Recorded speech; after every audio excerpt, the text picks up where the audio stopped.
Hello बच्चों, let's read this question. The question says the enormously long tusks in elephant are option A upper incisors, option B upper canines, option C lower canines, option D lower incisors.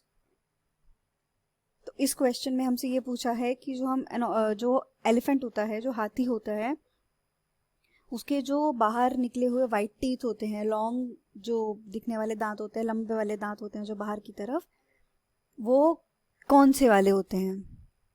तो इस question में हमें जानना है, जो की concept हम इस क्वेश्चन में यूज करेंगे, हम जानेंगे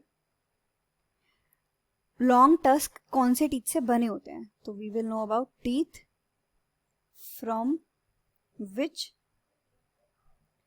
टस्क्स आर फॉर्म्ड, उनके बारे में हम इस क्वेश्चन में जानेंगे। तो फर्स्टली हम देख लेते हैं कि जो जनरल एक अरेंजमेंट होता है टीथ का, वो हमें किस तरीके से मिलता है। तो ये हमारे पास जो एक डायग्रामेटिक रिप्रेजेंटेशन है, इसमें हमारे टीथ की प्रेजेंटेशन हो रही है। So what we see here कि हमारे जो, अगर हम टीथ की बात करते हैं तो हमारे इन टोटल लोअर पैलेट और अपर पैलेट दोनों में हमारे कितने टीथ मिलते हैं, हमें 16 टीथ मिलते हैं। We count for 1 2 3 4 5 6 7 and 8। तो this would be 1, number 2, 3, 4, 5, 6, 7, 8. Similarly on this side 1, 2, 1 dash कर देते हैं to differentiate right and left sides, 3, 4, 5, 6, 7, 8। इसी तरीके से हमें ऊपर वाले पैलेट में भी मिलेंगे, आधे इधर आधे उधर, और दोनों हमारे सेम होते हैं। तो जो हमारे पहले जो हमारे यहाँ पे लास्ट वाले 3 है, 6, 7 और 8, ये हमारे होते हैं मोलर्स। मोलर्स से पहले जो हमें मिलते हैं 2, यानी कि नंबर 5 और नंबर 4, ये हमारे होते हैं प्री मोलर्स। मोलर्स से पहले वाले प्री मोलर्स, मोलर्स से पहले हैं क्योंकि ये। उसके बाद हमें जो मिलते हैं, जो थर्ड नंबर का टीथ है, वो एक हमारा जो थर्ड नंबर का टीथ होता है, ये हमारा होता है कैनाइन्स। ये हमारे होते हैं कैनाइन। और जो ये 2 हमारे होते हैं, नंबर 1 और नंबर 2, ये हमारे होते हैं कौन से, इंसीजर्स। अगर ये हमारे लोअर पैलेट में हैं तो लोअर इंसीजर्स, और अगर अपर पैलेट की बात कर रहे हैं तो हम बात कर रहे हैं किसकी, अपर इंसीजर्स की, राइट।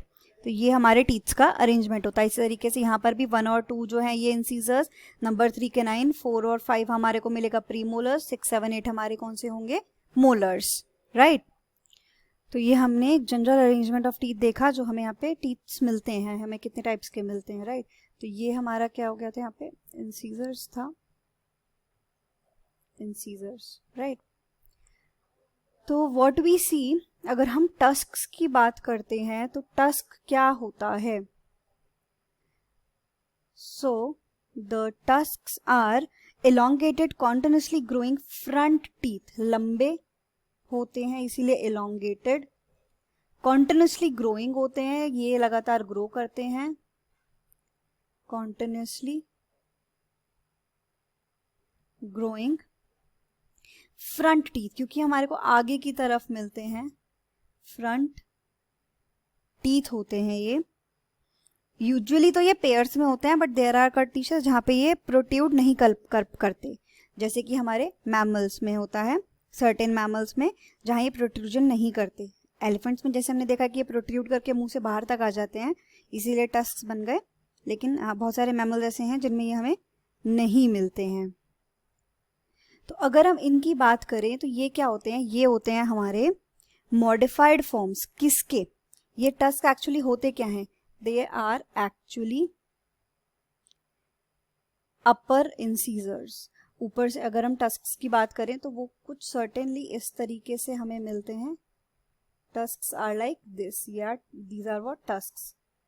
तो ये हमें ऐसे ऊपर से आते हुए दिखते हैं। तो ये हमारे अपर पैलेट से निकल रहे हैं, तो इसलिए अपर यूज करेंगे, तो अपर हमारे अपर इंसीजर्स होते हैं।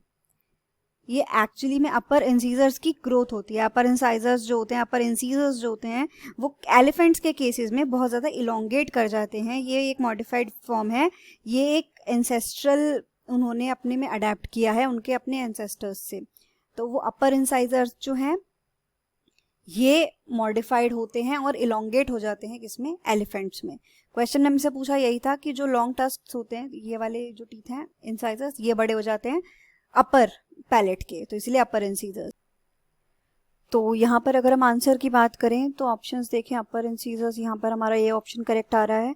अपर कैनाइंस नहीं होते और लोअर कैनाइंस ये भी नहीं होते, लोअर हमारे कोई भी टीथ नहीं होते जो टस्क बनाए, तो लोअर वाले दोनों ऑप्शंस कट जाएंगे। बाकी अपर भी इंसीजर्स वाले स्पेशली टिक टूथ होते हैं, तो इसलिए हमारा ऑप्शन बी भी यहाँ पर गलत हो जाएगा। तो यहाँ पर करेक्ट आंसर क्या होगा, option number A, upper incisors. The final answer is option A, upper incisors. Hope you understood it well. Best of luck.